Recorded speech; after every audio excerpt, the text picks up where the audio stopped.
ज्या इच्छा आहेत ना ते मनुष्य जन्माला आल्यावर इच्छा असतात, त्याप्रमाणे देवाला साधू संताला मागायचं.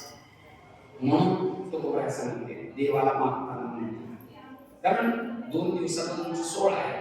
गजानन महाराज काल पारायण सोहळा झाला गजानन महाराजांचा. गजानन विजय ग्रंथाचा पारायण सोहळा काल झाला, पालखी म्हणून झाली. आजचं जे आहे ती मागणी गजानन महाराजांच्या प्रगट दिनाबद्दल साधू संतांनी प्रगट व्हावं ही मागणी आहे. ते कुठल्या रूपाने प्रगट होतात ते त्यांनाच माहिती आहे. त्यांची कळा ते जाणतात. आपल्याला ती कळा समजण्यासाठी त्यांना शरण जायचं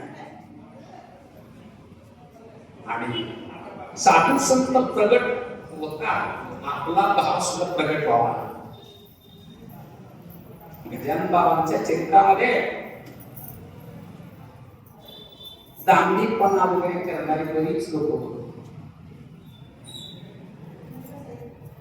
की ते स्वतःला समर्थ समजत होते.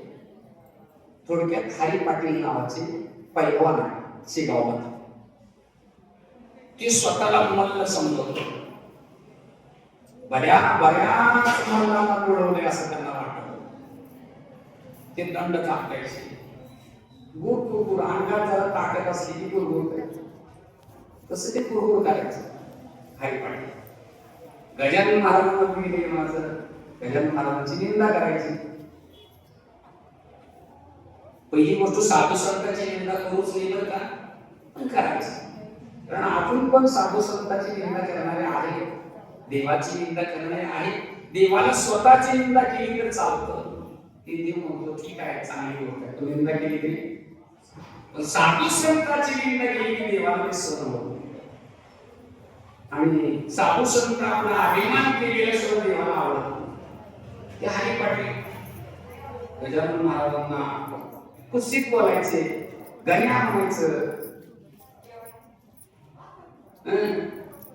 सगळ्या गावाचं खातो म्हणायचं. अजून पण असते साधू संतांना म्हणणारे माणसं कमी नाही. आणि गजानन महाराजांचे हरी पाटील मध्ये माझ्यासमोर कुस्ती करतो का, सामर्थ्य असतं पण कुठंही दाखवायचं नसतं. हे साधू संतांचं गजानन महाराजांनी नुसतं बघितलं असतं तर हरी पाटील जागेवर लागला असता. बरोबर सामर्थ्य